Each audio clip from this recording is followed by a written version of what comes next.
Well, when we are raising our kids, we have so much on our minds: where we want to live, what kind of neighborhood it is, will there be playgrounds, a rec center, a library, but even more importantly, will they have a good public school? If you're a parent like me, you probably go straight to checking the nation's report card. That's the data that shows the student to teacher ratio, math and reading scores, and where the school ranks academically overall.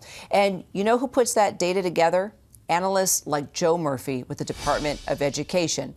But he just got fired. Another casualty of Elon Musk's infamous chainsaw cutting its way through agencies like Joe's. Joe Murphy, former management and data analyst for the Office of Elementary and Secondary Education, joins me now. Really, that's the first place as a parent I go, is I look for your data. So before we get into everything that you have done for the department and just what's at stake here, how are you processing all this, and what concerns you the most right now? Well, beyond my personal situation, which is, it was a very strange thing to have a career one day and not have a career the next, without knowing that there was a transition coming specifically. I'm very concerned about keeping the money flowing to the states, because that's what keeps the services going for our students, our public school students, K through 12, across the United States. And that's really all the department ever does, is just get the money to those folks. In exchange, they have to get us some data, and we use it to make decisions on where to best allocate resources. I don't know how that's going to take place with what's happened. So let's explain to folks exactly what that means. So the federal government gives a sum of money to a certain state, let's say for literacy programs or special ed or something of that sort, right? Then you, as a data guy, track to see if that money is going where it's supposed to be, and making sure that money or those programs are thriving because of those federal funds, right? At its core, that's what we all have a different role to play within that process. But yeah, that's the entire situation. And the data come in, we analyze it and run some rules against it, share it with the programs that are established in statute, and make sure they have the data that they need to make decisions.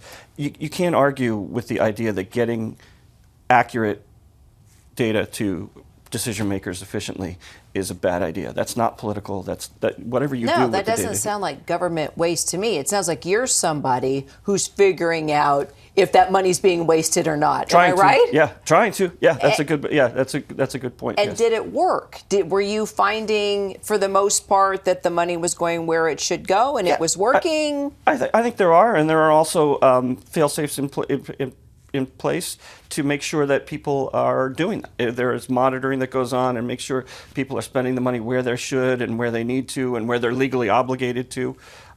So that all goes on throughout the department in various different offices, and we all work together in conjunction, and there's a lot of coming together. There certainly has been synthesis over the last few years where we all know what the other cogs in the wheel are doing, and we work together to make sure that we're advancing and getting the money to the kids where who need it. Okay, so now that we don't have you and other data analysts, where's the oversight? What's going to happen? Couldn't tell you, to be honest. Very concerned that, I know there have been assurances that nothing's going to miss a beat or anything's going to be a problem, but I can't believe that, because first of all, about a month ago, they started taking away contracts that were our tools to help collect these data and analyze it and share it with the programs. And now this is all going on to the programs, and they have to do all the work that they were doing, which was, taking our input and making decisions. But now they have to actually do our work too, which is collecting, analyzing, and then they can get to the work that they used to do. So will the grants and funds be eliminated now, or how's that going to work? Well, legally they can't be. Many of them are established in statute, and you can track that back through Title I, Title II, Title III, and so on. Title I is for underprivileged students, and IDEA, which I do know what that acronym stands for, is those are the two biggest grants that we give out from the Department of Education. And all those things are tied to the statute. So they're legally obligated to get those grants. Now, I don't know how they're going to be able to do it in a timely fashion, or if they're going to be able to do it at all. I won't be around to know. So your message to Elon Musk, to those within Doge, as you are now feeling what they're doing to workers like you? Well, I didn't appreciate the message from yesterday where it said that those of us that were let go were not the best of the best. I felt like that was adding insult to injury. And I sincerely hope, and I know there are some really capable people that are still around in the department, and friends of mine and colleagues that I've worked with for years.